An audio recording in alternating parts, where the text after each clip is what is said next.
ដល់រាប់ពួកយើងនៅជ្រុកព្រៃបានលឺហើយគិតថាវាសមហេតុផលក៏បានធ្វើដំណើរជាមួយនឹងពួកគេបានដើរឆ្លងកាត់រដូវស្លឹកឈើជ្រុះនិងឈានចូលដល់ដើមរដូវរងាមិនយូរប៉ុន្មានពួកគេក៏បានរកឃើញមេមាន់មួយក្បាលដែលជិតស្លាប់ដោយសារភាពត្រជាក់នៅក្រោមដើមឈើមួយមេមាន់នោះបាននិយាយថាវាបានពងពេញមួយជីវិតសម្រាប់ម្ចាស់របស់វាប៉ុន្តែនៅទីបញ្ចប់ម្ចាស់របស់វាបែរជាចង់ស៊ីសាច់របស់វាទៅវិញដូច្នេះវាក៏បានរត់គេចខ្លួនចេញមកសត្វទាំង3ក៏បានបញ្ចុះបញ្ចូលឲ្យទៅជាមួយគ្នាដើម្បីបានគ្នាធ្វើដំណើរនៅតាមផ្លូវដូច្នេះហើយមេមាន់ក៏បានធ្វើដំណើរទៅជាមួយនឹងពួកគេនៅពេលដែលពួកគេឈានចូលដល់រដូវរងាដ៏ជ្រៅអាកាសធាតុមានព្យុះព្រិលឥតឈប់ឈរហើយវាក៏ពិបាកសម្រាប់ពួកគេក្នុងការធ្វើដំណើរបន្តទៅមុខទៀតលើកលែងតែគោចាស់សត្វដែលនៅសេសសល់បានជ្រើសរើសឈប់សម្រាកហើយរងចាំរហូតដល់ព្យុះព្រិលឈប់ទៅបន្តដំណើរទៅមុខទៀតនៅទីបញ្ចប់មានតែគោចាស់ប៉ុណ្ណោះដែលជ្រើសរើសបន្តដំណើរទៅមុខតែម្នាក់ឯងវាមានសំណាងល្អហើយក៏បានរកឃើញខ្ទមឈើតូចមួយដែលត្រូវបានគេបោះបង់ចោលហើយក៏បានរស់នៅទីនោះដោយសុខសាន្តមិនយូរប៉ុន្មាន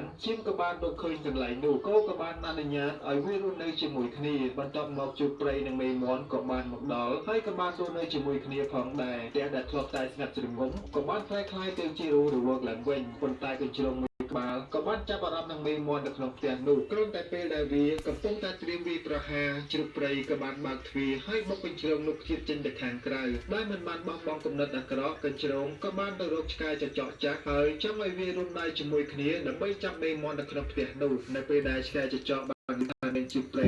ចាប់នៅក្នុងផ្ទះនោះពេលដែលថាទៀតផងក៏ប៉ុន្តែពេលខ្លះវាមិនសុទ្ធតែត្រូវសម្លាប់ដោយសត្រូវរបស់វានោះទេវាគឺជាអាហារ buffet របស់សត្វពពួកស៊ីសាច់មួយចំនួនដែលដើរដោយយឺតបំផុតហេតុអ្វីបានជាវាមិនផុតពូជពីព្រោះថាភាពយឺតយ៉ាវរបស់វាគឺមិនមែនជារឿងអកុសលរបស់វានោះទេនេះគឺជាលក្ខណៈពិសេសនិងជាយុទ្ធសាស្ត្រនៅក្នុងការរស់រានមានជីវិតដែលបានបាត់